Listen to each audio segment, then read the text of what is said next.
Қазақ қоғамында ауыл шаруашылығы елдің тірегі, ал осы саланы дамытқан азаматтар ұлт мақтанышы. Бұл бейнебаянда біз ауыл шаруашылығы саласына саналы ғұмырын арнаған Есберген Әуезхан Ибрагимұлының өмір жолына тоқталамыз.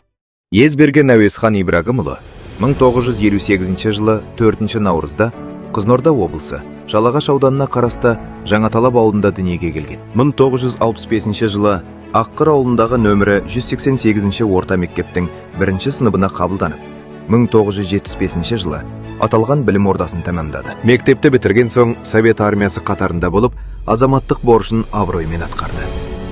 1978 жылы Аққыр қой совхозында инженер көмекшісі болып еңбек жолын бастады. 1982 жылы Алматы ауыл шаруашылығы институтына оқуға түсіп, 1987 жылы инженер-механик мамандығы бойынша жоғары білім алды. Тағдырдың жазуымен Әуезхан ата қазақ руханиятының алыбы Темірбек Жүргеновтың шаңырағына жақын болды. Студент кезінде Темірбек Жүргеновтың жұбайы Дәмеш апайдың үй шаруасына көмектесіп, асылдың сындығындай болған кісілердің батасын алды. Бұл жай ғана көмек емес. Бұл ұрпақтар сабақтастығы мен үлкенге деген құрметтің биік үлгісі еді. 1987 жылдан 2004 жылға дейін әртүрлі салаларда қызмет атқарып, мол тәжірибе жинақтады. 2004-2009 жылдары Аққыр жауапкершілігі шектеулі серіктестігін басқарды. 2009 жылы асыл тұқымды Еділбай қойларын алып, туған жер шаруа қожалығын құрды. 300 бастан басталған шаруашылық бүгінгі таңда 3000 басқа жетті. 5 адам тұрақты жұмыспен қамтылған. Аққыр ауылында қой шаруашылығы әр кезеңде, әр бағытта дамыды.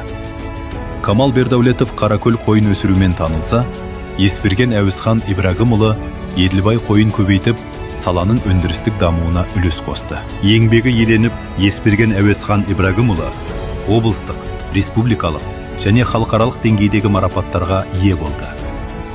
Бірінші дәрежелі еңбек даңқы белгісі. Ауыл шаруашылығы саласының үздігі Қазақстан Республикасының тәуелсіздігіне 25 жыл медалі. Алтын қыран халықаралық медалі. Ол берекелі әулеттің иесі еді. Артында жұбайы, балалары және 14 немересі қалды.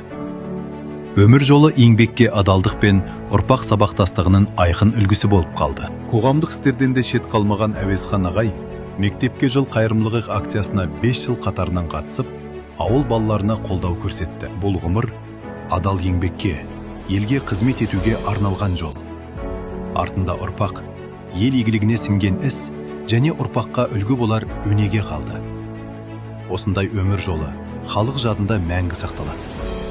Еңбегі елге еленген Әуезхан ата.